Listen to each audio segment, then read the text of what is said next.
The Klal Yisrael asked Hashem for a melech, and Hashem gave Shaul to be the melech of Yisrael.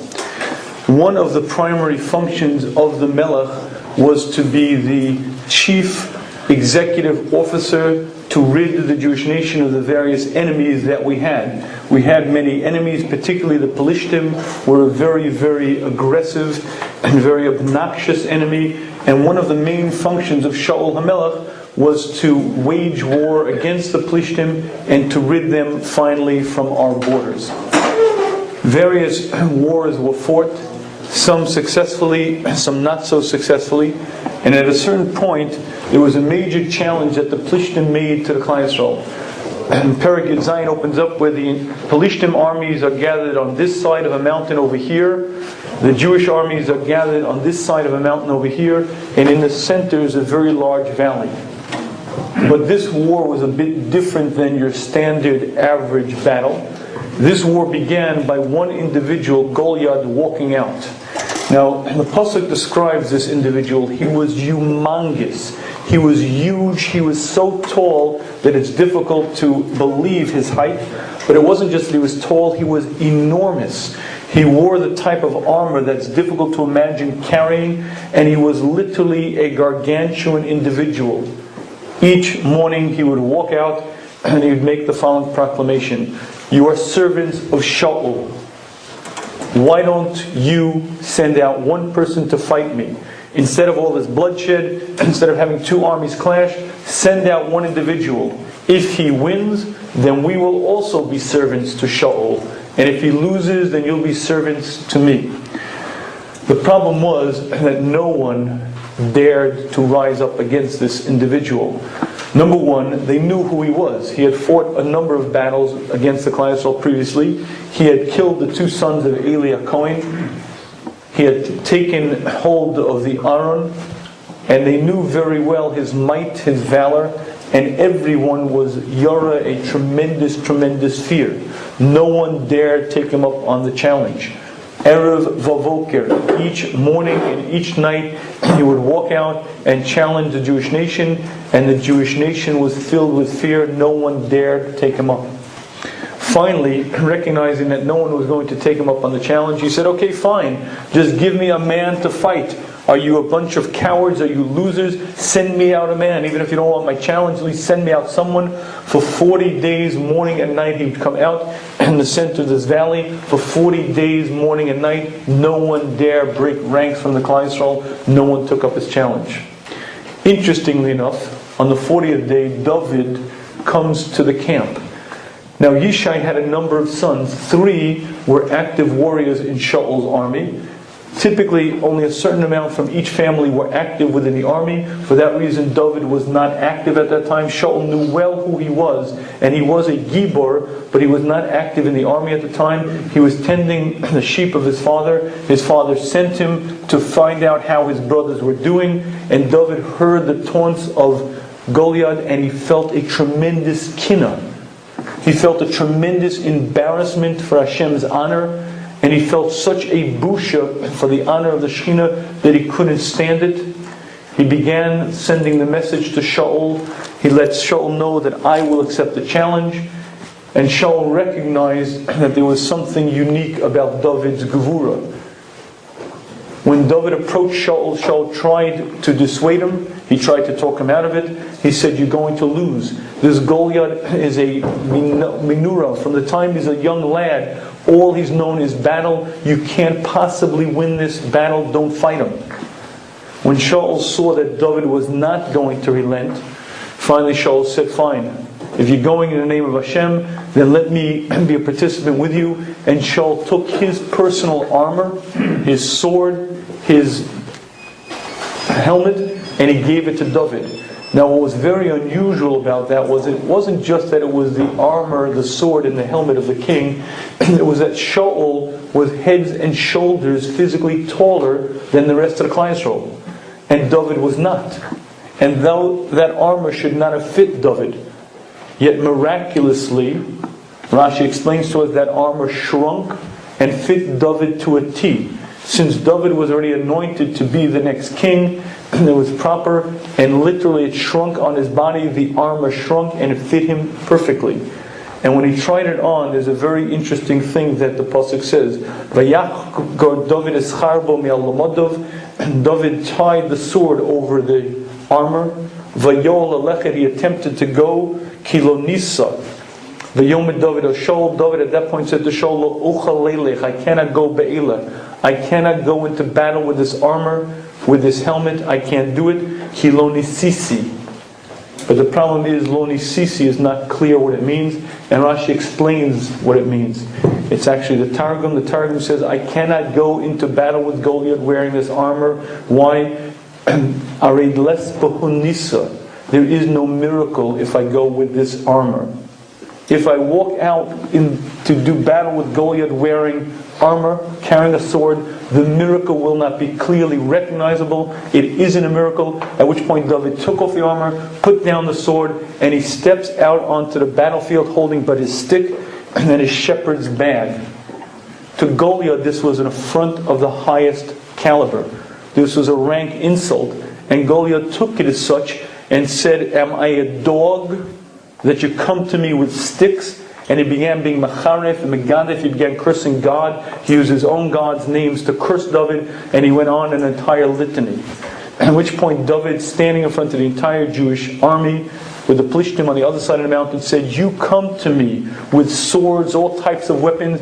I come to you with one thing, the name of God that you've so embarrassed, and I will feed you to the birds in the sky to be their prey. At which point Goliath steps out to meet David. David doesn't step back. He runs out to meet Goliath. He reaches into his pocket and pulls out his slingshot, puts a stone into it, flings it at Goliath, and somehow, miraculously, it enters under the shirion, under the armor, the helmet of Goliath, kills him down dead. And interestingly, instead of falling backwards, he falls face forward. David takes Goliath's sword, cuts off his head, holds it up for all to see that he killed the Gibor of the Plishtim. And this is a very, very beautiful story brought to us in Nach, and a very interesting one. And I have two rather simple questions to ask on it. Number one, how in the world did David have that kind of courage, that kind of sheer grit, the maxi, the gvura, to stand up to a physical giant, a man who was at least 10 feet tall, who was so huge that when you hear the description of the weight of the armor, a normal human being could not possibly carry it. He would be crushed under it. And this behemoth is standing out there, who is a warrior from his youth, and David is not a large man, and he doesn't even wear armor. He steps out and says, Laman Hashem, I'm going to slaughter you and feed you to the birds of prey. So the first question is, where did he get the courage from? But the second question, I think, is more important to focus on, and that is, l'chora, it would seem that what David did was wrong. Ein somchen al hanes is a principle that we're very familiar with. You're not allowed to rely on a miracle. You're not allowed to go play in traffic and say, don't worry, God will save me. You're not going to go to a high building and practice bungee cord jumping because you want to practice to see the elasticity of a cord. That's forbidden. Ein somchen al hanes is a principle that operates in kol haTorah kula. And not only did David rely on the miracle, the very armor, the very sword that would have given him a chance in battle, the very normalcy of the situation, which would have been to go out there and fight with armor, he says, I can't fight with these because it won't be a miracle.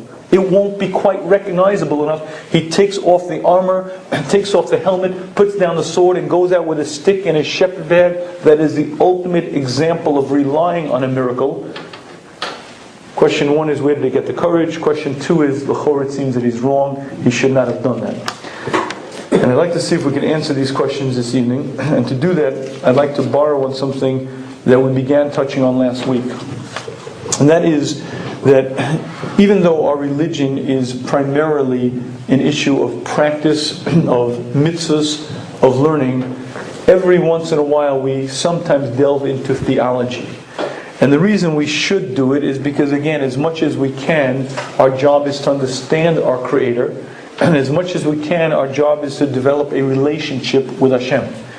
However, as I mentioned last week, that is a very difficult job for us mortal human beings to do, because relating to Hashem means relating to something, someone so beyond our normal understanding that it's completely out of our frame of reference. But with that as a caveat, let's begin. There is something I mentioned previously which once upon a time was considered a major philosophical question.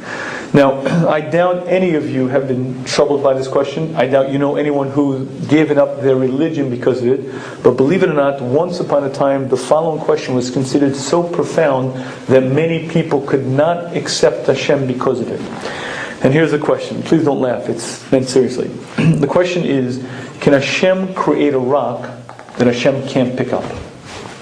Right? Listen, Hashem is Kol Yachol. Hashem is all-powerful. Now watch this. If Hashem is all-powerful, He can do anything. Anything means anything. Anything means that He can create a rock that's so heavy, so stupendously heavy that Hashem can't pick it up. Oh, wait a minute. Hashem can't pick it up. Oh, then that means He can't do something. Oh, no. Hashem can't create such a rock. Oh, so He can't create such a rock, so He's not Kol Yachol. He's not all-stupendous. No, He can't. Believe it or not, people have apparently bought into that as such a serious philosophical issue that because of it they could not accept God and they became apikoursim, etc., etc. And even though, again, I don't think we really have been troubled by that question, and I doubt any of us are really in the realm of like, oh my goodness, that's a problematic area for me, I'd like to deal with it because I think understanding the answer to it, I think will help us a little bit understand a little bit better our relationship with our Creator. And that is really something that I've mentioned in a previous Shmuz, but begs to be repeated. How do we relate to our Creator? Columbus discovered America. What that means is there was a continent, there was a land, there were trees, rocks, rivers, there were even indigenous people living there. Columbus discovered that land. Columbus did not invent America. He discovered it. And let me explain to you why that's a very important principle. Any creative act that a human being ever does is not creative. It's not inventing, it's discovering, taking two objects that were there already, putting them together in a different format, in a different order, but he has really, in any real sense, created nothing. If I take two pieces of wood, I take some nails, and I bang them together, what I've taken is entities that have been in existence prior, put them together in a different form, in a different fashion, and I've made something new. But again, in reality, I haven't created anything. When Hashem created this world, that's a yesh me'ayin creation. Yesh me'ayin means there was nothing. Nothing means there was no wood, there were no atoms, there were no quarks, there was no physicality. When Hashem created everything that we now experience, Hashem brought forth from nothing absolutely everything. The very bedrock, physicality, the quarks, the atoms, the sand of the bricks, the building, everything. The difference between a yesh mi-yesh creation is a yesh mi-yesh. If something's there and you put it together in different form, you really haven't created anything. Yesh mi-ayin, if there's nothing there and you brought it forth, is creative. And you know what the key difference is? The Nefesh HaChaim explains to us that the key difference is that if I put two pieces of wood together, nail them and make a house out of them, and leave that house for 20 years, if I come back 20 years later, I expect that house to remain standing, albeit a bit weathered, maybe not quite as pristine, but the house is still there. However, when Hashem created this world, there was nothing, and Hashem brought it forth. And when Hashem brought it forth, it's not just that Hashem brought it forth. Every particle of physicality requires Hashem's constantly infusing energy to keep it into existence. Because if for a split second Hashem would cease to infuse energy, matter itself would cease to exist. You see, Hashem is the creator, the one who brought from nothing something. And when you create from nothing that piece of wood, it requires something to keep it in existence. Without Hashem constantly keeping that, physicality would cease to exist. And when we say Hashem is the creator, it doesn't just mean that Hashem made a new Bria. It means that Hashem made the existence itself, and Hashem keeps it in existence. And a mushal that I've given in the past, but again begs repeating, is as follows. If you'd like to understand Hashem's relationship to this world, imagine the following. Imagine it's a cold February day, and you and I are standing at the bus stop, and I start shivering. I'm shivering, nothing keeps me warm. I close my eyes and I imagine a beautiful scene. White sand, cloudless sky, 85-degree beach weather, beautiful. I'm sitting there. I watch one lone seagull gently flap its wings across the sky, and at that moment the bus comes splash. I open my eyes. Gone is the white sand. Gone is the seagull. Gone is the 85 degrees. I am the keeper of the dream. I created the sand, I made the seagull, and I made the temperature. I, as the creator of the dream, am the one who keep it in existence. If you'd like to understand Hashem's relationship to physicality, Hashem is the Mahava. This Hava of the Bria means the one who created and keeps it, maintains every particle of physicality exactly where it is. And if for a split second Hashem would cease infusing energy, it would be like I to the seagull would cease to exist a minute, I stop thinking about it. So too the world itself would cease existing if Hashem would stop constantly keeping it exactly where it is. Now, that may seem very lofty and very difficult to get your hands on, but that is the ultimate level of Yiras HaRomamus. Yiras HaRomamus means the ultimate awe of HaKadosh Baruch Hu. The ultimate awe of Hashem is when you look at a rock and you say, Hashem is right here. Hashem is present right at this point. And how do I know that? Because this very rock, this domain, would cease to exist if Hashem was not constantly keeping it here. And the mountains and the birds and the ocean sings out that Hashem created it, but not just created it once upon a time, is the creator because it requires Hashem's constant infusion of energy to keep it in existence. Now, you have two choices. You could either accept that because the Nefesh HaChaim tells us that is Hashem's relationship to the world, or if you'd like a real challenge, think about it for a long time.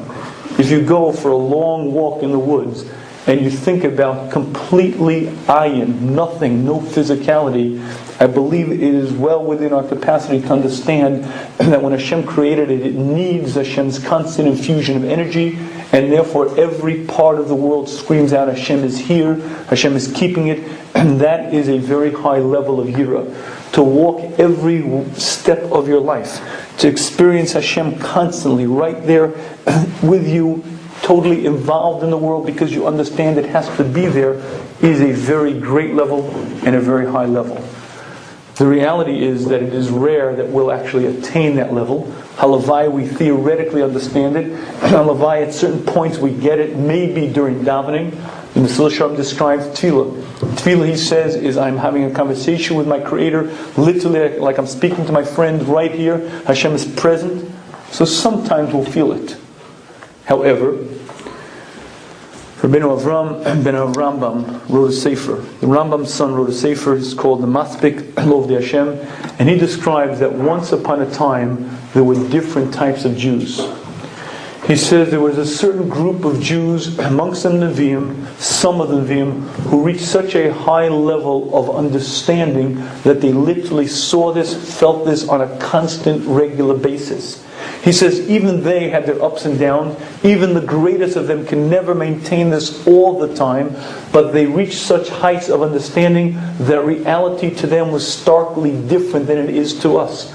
You see, when we walk the street, we're alone. I'm in big trouble. One little hiccup in the marketplace and I'm really starting to tremble. Lehman Brothers went down. Do you know what that means to me? Do you know what that means? I'm in big trouble. And I'm in big trouble because I'm alone in this world. And that is something that we who don't understand reality fall for, but that's not the real world. The real world, every once in a while we get a glimpse of, is that Hashem is completely, utterly, totally involved in every facet of creation. That means Hashem is present. Hashem is not just involved in the big picture issues, not only involved in the intricacies of all the details. Hashem is present in every particle of physicality. You can't walk a single step in this world without seeing Hashem. We, unfortunately, don't see that. But once upon a time, there were people, and the people who felt that, saw that in a very real way. It says, Ben Rambam, that was Daven HaMelech. You see, Daven HaMelech experienced Hashem right there, palpably, physically. Every rock, every stream, every bird that sang in the forest was Hashem's presence, Hashem keeping it there. And when Daven HaMelech walked, he walked with Hashem. And the son of the Rambam explains that is exactly what happened when David HaMelech saw Goliath. You know what he saw? He saw an illusion. He saw a mirage. Ooh, big scary. Ooh, big man. You're kept in existence. Your musculature, your bones, your armor is kept in existence because Hashem is keeping it there. And if for a moment Hashem would say, poof, you'd be gone. You're an illusion. You're a mirage. You're a fake. You and I don't see it that way. And because you and I don't see it that way, we're not allowed to do what David HaMelech did. What David HaMelech did was not somech al hanes. David saw reality for what it was. And what it was is that Hashem is keeping every particle of physicality in existence. Hence it wasn't a miracle. Hashem could say Goliath should stand on his head. Hashem could put his arms backwards. Hashem could make Goliath inside out, backwards, forward. It doesn't matter to Hashem. And because he had that clarity of understanding, it wasn't a nace. And he walked out there and said, however Hashem saved me before, Hashem will save me again. However, that doesn't apply to us. Because he says, this concept only applies to very, very select individuals when they have Ruach HaKodesh. When they have either a very direct sign from Hashem, or they have a nevuah to that extent. What was David's sign? David said to Shaul before he went out, Hashem who saved me from the lion and the bear. That was a remez to an event that happened to David prior to this. David HaMelech was watching his father's sheep, and a lion came and grabbed one of the sheep. David HaMelech ran after that lion, and apparently the lion at some point wouldn't give up the sheep. David grabbed it. Another lion attacked David. He was unarmed. He grabbed that lion by the beard and broke his neck. He killed the first lion, killed the second lion with his bare hands. Apparently he was also attacked by a dove, by a bear, and he took that as a sign. Hashem who saved me from those will save me from Goliath. He had a sign in Shemayim, and he walked with that understanding, with that clarity. And that is a real Eved Hashem who sees with absolute clarity of thought who is the Creator and how involved Hashem is. And I believe that is a huge concept and a huge chiddush. You see, David HaMelech didn't need to take a leap of faith. Every time we have a challenge, it's a leap of faith because we don't see Hashem right there. David HaMelech saw it right there all the time. Okay, now, I'd like to share with you something that I consider very interesting and very eye-opening. In 1889, Charles Moret, who was a magician, came up with a stunt that was unmatched and unparalleled. Now, for centuries, magicians had been doing magic. Now, everyone knew what magic was and what magic is. It's sleight of hand. It's an illusion. Meaning, when the magician pulls the rabbit out of the hat, everyone knows he really didn't just make it happen. He didn't really just, there was no rabbit, he made the rabbit exist. The rabbit was hiding somewhere in there. Either it's mirrors, smoke, there's some way that it was hiding, and through sleight of hand, through illusion, he made you think that he created it, but everyone in the audience, as well as he himself knows fully well, he didn't make the rabbit, he didn't create the rabbit. But here was a problem. When Charles Moret took the stage, it looked way too real. You see, his sister sat on stage, and she was blindfolded. And Charles Moret would go from person to person and ask them to give an object. Whatever the object was. Anyone in the audience, please give me an object. And he would then say the words, yes, thank you. And from the stage, she would say, you're holding a gold watch with Roman numerals made in England. He'd go over to another person in the audience, ask him for something, and his sister on the stage, blindfolded, impossible for her to see, would say, you're holding a cigarette case made of gold and enamel. Then a few moments later, he'd ask for another object. You're holding a purse, a small purse made of silk. Object after object, and the problem was that it looked too real. You see, up until that point, everyone had been faking by using code words. The trick had been the magician would go and he'd use various code words that the person on the stage would know how to read. The person would say, "Oh, thank you very much. What do we have here? What is this object?" And those were code words that told the supposed mind reader on stage what it referred to. But the problem was here that Charles Moret only used the words yes, thank you, then he'd shuffle on. And somehow, every time, he'd pick up an object and she'd get it right on time, and it looked way too real. Now, would you like to know the trick? Here's the trick. Very careful timing. They both memorized a list of 40 items. The first items were objects, 40 types of objects that they'd race through in their mind, one after another. A cigarette case, dagger, whatever the various objects were. The next list were materials, the type of material it was made from. They'd race through in their mind very quickly, the material. The next list were characteristics. He would pick up the object in his mind, he'd be racing through the list. When it got to the right thing, he'd say, "Thank you." That was the signal that it was a cigarette case. When he'd pick it up and he'd say, "Yes," actually that was a signal of the object. Then when he said "thank you," 1.3 seconds later, she and he both were racing through their mind through the various characteristics. And the simple words, "yes, thank you," and then shuffling off were the exact timing to tell her what the object, the material, and the characteristics were. A great trick, fooled the audience, but that's all it was. An illusion, a sleight of hand. The reason why I share that with you is because when scientists look at nature, what they try to do is find the sleight of hand. They debunk it. You see, in the medieval times, people would look at a seed, grow into a tree, and they would say, "That's God." They would see a cow give birth to a calf, an exact replica of it, but smaller, with all of the details, with the hoofs and the eyes, and they'd say, "That's God." Man saw Hashem clearly. While the scientific revolution brought much understanding to mankind, there was a tremendous travesty that they also brought. What they tried to bring was debunking God. You see, we found the trick. We found the mechanism. We found the system. It's not God. It's a division of cells. It's not God. It's photosynthesis. It's not God. It's just sleight of hand. It's just an illusion. And the reason why I think that understanding is key for us is because when you understand what that means, you understand that that doesn't devalue the miracle. It improves our understanding of the miracle. You see, if I recognize the system that Hashem used to create something, it doesn't make it that the creation isn't great. It doesn't make it that, oh, no big deal, it's just an illusion. See, when I see the smoke in the mirrors, and when I see that there's a false bottom to the box, I recognize that he's just a bluff, he's a fake, he's a showman. He's not a real magician who has powers, he's just a showman. But when I discover the system via which Hashem runs the world, I discover the intricacies of Hashem's world, and I discover the wisdom, and I have a greater awe and understanding and appreciation of what Hashem has brought forth. Not a lessening of the awe, but quite the opposite, a tremendous intensification of it. And I'd like to repeat something that I said in an old Shmuz, just to illustrate this point very, very well. I have 3 questions that I believe can take a person from absolute atheism and bring him to Emunah. And those 3 questions I think should be rather obvious. And let me share with you what they are.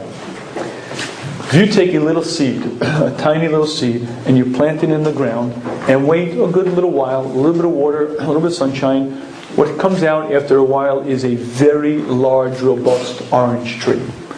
Now, here are the 3 questions. Question number 1 is as follows. It starts with a very small seed. And then, a little while later, we get this very massive tree weighing thousands of pounds. Where did all the stuff come from? You know, all the cellulose, the wood, you know, all that, the branches, the wood. Where did all that stuff come from? So, naturally what you're going to say is, oh, it's obvious, it came from the ground, right? Well, here's the problem. If you take 500 pounds and put it in a metal canister, 500 pounds of dirt, put it in a metal canister, put the seed in that 500 pounds of dirt, and watch that seed grow year after year. Thousands of pounds of tree will grow, yet the same 500 pounds of dirt will be in that same metal container. So would you like to know where the stuff of the tree came from? The answer is basic scientific concept called photosynthesis. Photosynthesis means that, I don't know exactly how, but the chlorophyll in the leaves somehow take the sun, they take the carbon dioxide in the air, take the water, and they manufacture glucose. They make the sugar. The 1,000 pounds and thousands of pounds of the tree came from the air. Photosynthesis. Just from nowhere, a little bit of carbon dioxide, a little bit of water, and poof, you have thousands of pounds of trees with branches, with bark, with oranges growing on it. That's a pretty impressive little sleight of hand. Here's the next question. I got where the thousands of pounds of tree came from, but if you bite into an orange, you ever notice there's a very specific and unique flavor to the orange? It's very sweet. Sort of tangy but sweet. Here's the question. Where did the sweetness come from? Now folks, I don't know if you ever hear the expression, but I'll make you eat dirt. I don't know if you've ever tasted dirt, but it does not taste very, very sweet. There's no an orange, tangy taste to the dirt. In fact, dirt is just, ugh, I don't know, it's ugh. It doesn't taste sweet at all. So where does that wonderful sweet flavor come from? The answer should be obvious by now. It's called photosynthesis. You see, you got the water, you got the carbon dioxide, chlorophyll in the leaves, just photosynthesis. Photosynthesis means, by the way, photo, light, synthesis. It just makes it from nowhere. From the air, from the light, just poof, makes it. Don't get bent out of shape. It's an illusion. It's a trick. It's sleight of hand. Don't get all nervous and get religious on me over here. It's just something happens, okay? Whatever. But here's the question. To me, this is the killer question. Okay. An orange is what color? Right. Okay. Now, here's the question. The seed is white. And by the way, even if you cut open the seed, you'll see a lot of white. The dirt is brown. The water is clear. Where did the orange color come from?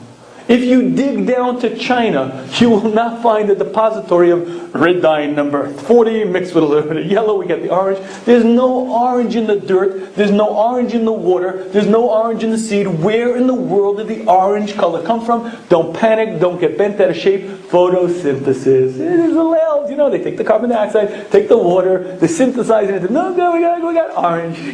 Just do not get religious on me. Don't start saying, wow, that's miraculous. It happens, it occurs, it's just one of those things you just got to get used to. But you see, once you understand the mechanism, then you realize it's not God and it's not wonderful. And what's even better is when you study the mechanism even more up close, and you see the details of it, and you wonder how the water knows to go up, and the root system knows to go as wide as a tree, and you start studying how the cellular walls know to form this orange sac, and you start studying why the sweetness of the orange is only on the inside, but the peel has got the smell of the orange, but not the sweetness of the orange, and all those little things are brought about by the elf called photosynthesis. It almost makes you wonder, and it almost makes you look at a science textbook and say, do you believe that nonsense? Do you actually believe that happens? You have either two choices. Either say this whole thing is a farce, or admit to the fact something astounding is going on here. And don't tell me that you found the method and therefore you've debunked God. When you find the mechanism, when you find the system, you found the beauty of Hashem's world. You found the majesty of Hashem's creation. You now should feel a tremendous sense of awe, of yira. However, my friends, that's really just the beginning. If you'd like to come to a real sense of Yiras Shamayim, I'll share with you one very, very significant concept that the Ramban tells us. The Ramban tells us that Teva is a lie. What we accept as nature, the laws of nature, gases tend to expand, heat tends to rise. Says the Ramban, that's an illusion, it's a bluff, it's not reality. When you see those properties, it means that is the way that Hashem is Noheg, runs the world. That's the way that Hashem acts in the world and allows the world to continue. And let me share with you what should be a very important philosophical question that is applicable to your life. Do you ever wonder the following? Maybe, just maybe, Hashem created the world, the heavens and the earth, and left. Why not? Maybe Hashem, being very magnanimous, very generous, decided, let me give to man, so I'll make a beautiful world, I'll make trees, rivers, oceans, I'll create it, and then Hashem left. How do you know not? Maybe. Now I want to share with you the answer to that question, and I don't care which answer you hear. Either one is fully acceptable. One choice to accept is because that's what Chazal tell me. That's the Masorah that I have, that Hashem created the world and runs the world. That's fully acceptable, by the way.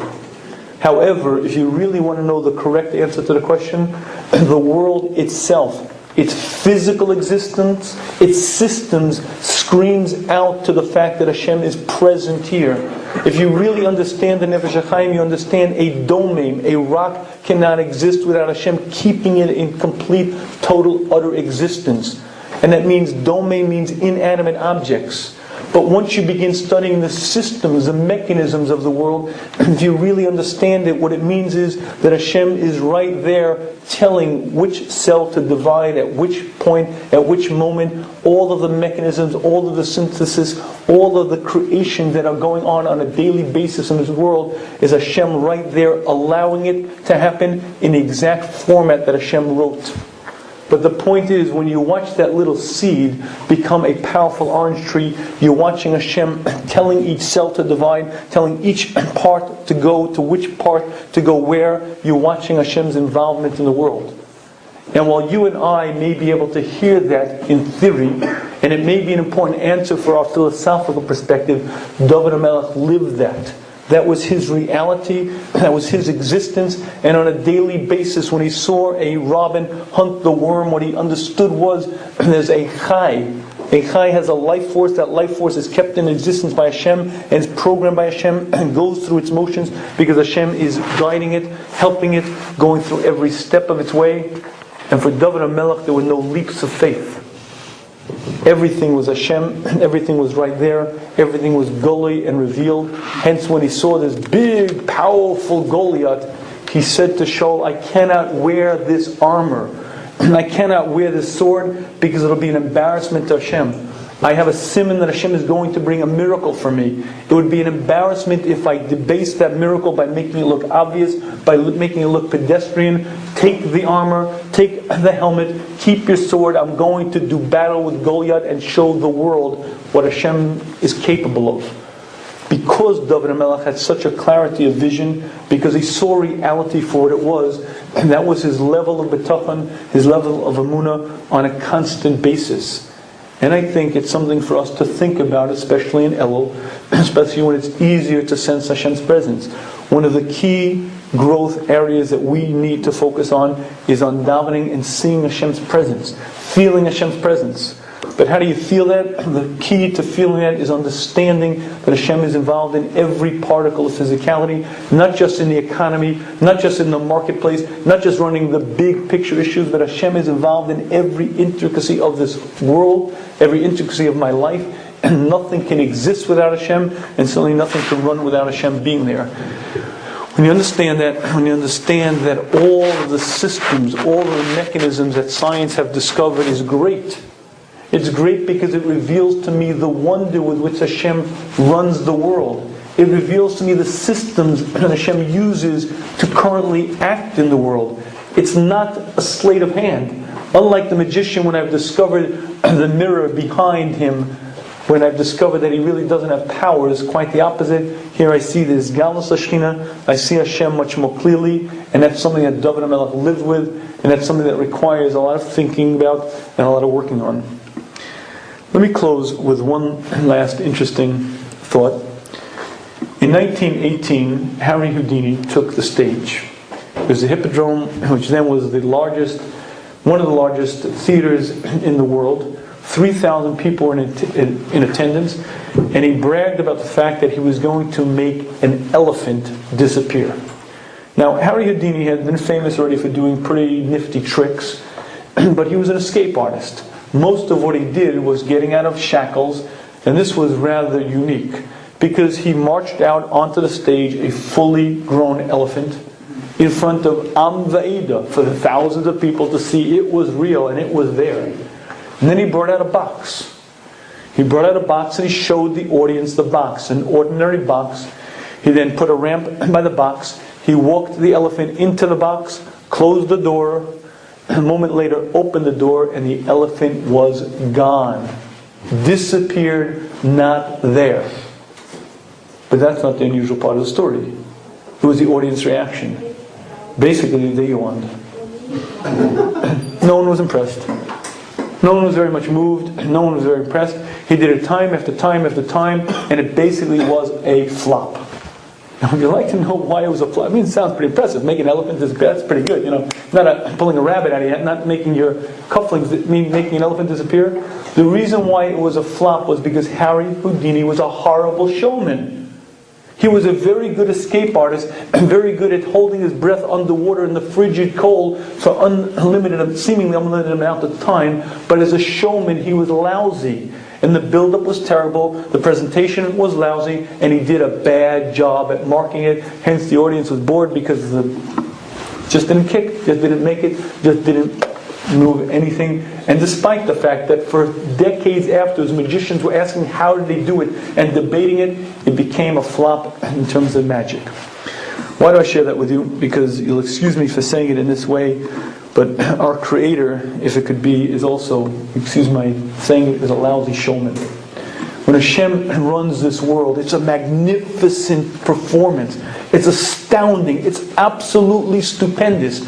Yet if it could be, Hashem is a very poor showman, not by accident, but by design. You could look at the wonders of this world, the wonders of creation, the most astounding thing, far greater than hiding an elephant. And you could actually say, clever, cute, I caught it. Another sleight of hand, another trick, a little photosynthesis, a little cellular division, a little DNA. Not a big deal. The fact that there's more computer programming in a microscopic little thing that man can't even see with an electron microscope than they've ever put into any computer. Whatever. Don't get bent out of shape. It's two spirals. One goes around the other. It's a little illusion. Don't really get religious on me. And if it could be, Hashem created this most magnificent thing called physicality, creation, nature, and people can look at it and say, what's next? And not be moved. Both say, I think there's a huge chiddush here. Nature, the world we live in, is the most astounding revelation of Hashem. But you have to train yourself to see it. You have to study it. You have to look for the trick. But when you see the trick, you have to say it's not a mechanism, that's Hashem. It's not by accident, that's Hashem's design. And when you get to the ultimate level, you see it's not just Hashem's design and His mechanism, that's Hashem involved in every part of the world.